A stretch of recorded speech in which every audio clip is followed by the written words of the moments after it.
કરી પછી દાંડલા બધા કાઢી નાખવાના. ધીરે ધીરે એને સાફ કરી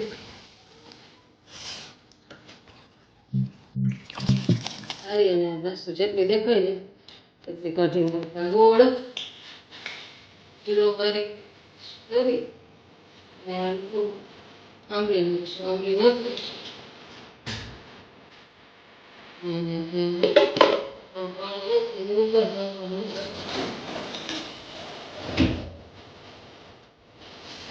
ચાલી આવે.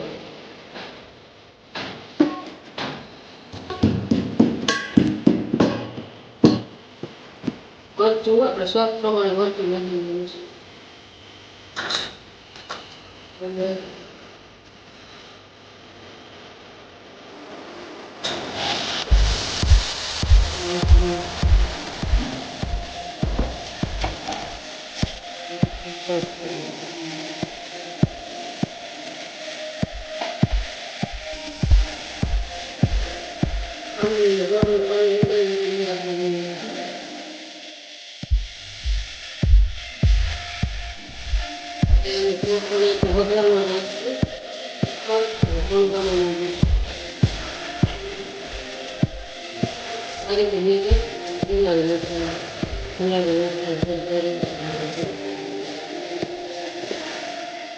આંબલીને ગોળનું ખાટું મીઠું પાણી અને મરચું મીઠું નાખી અને આનું ચણાનું લોટનું બેટર બનાવી નાખવાનું.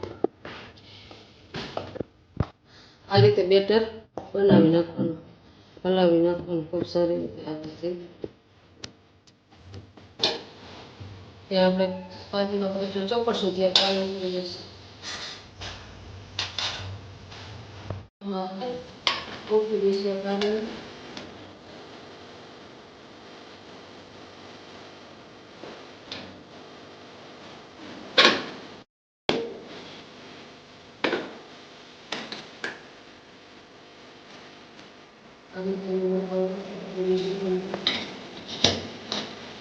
બીજા પાણી તૈયાર કરી દઈશું.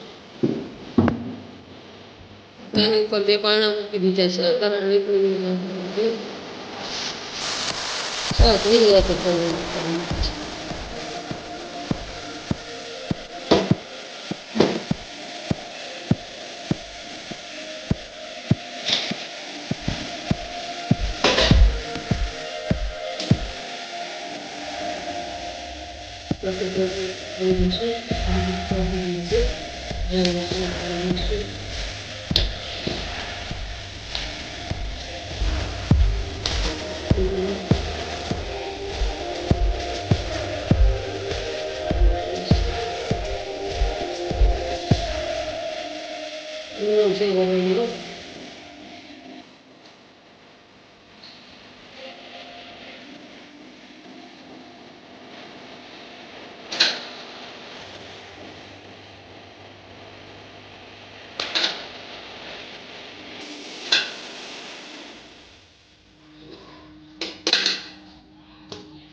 આપણે ડીશમાં કાઢી લઈશું.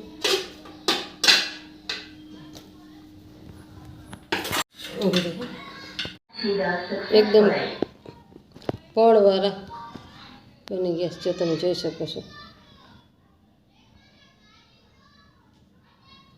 આ રીતે આપણે બધા કટકા કરી લઈશું ઝીણા. એકદમ ઠંડા થાય પછી જ કટકા કરવાના, એટલે સરસ કટકા થઈ જાય. નાખશું અને આ આપણા થઈ ગયા છે પાતરા. હવે આને આપણે જમવા ટાણે જ વઘાર આપશું.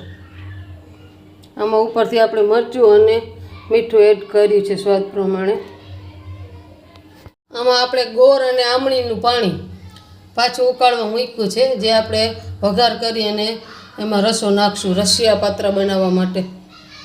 જો આપણા અળવીના પાનના ભજીયા કયો કે પાત્રા કયો એ તૈયાર થઈ ગયા છે. આને આપણે હવે વઘાર આપવાનો બાકી છે અને પછી એમાં આપણે ગોળ અને આંબલીનું પાણી એડ કરીશું.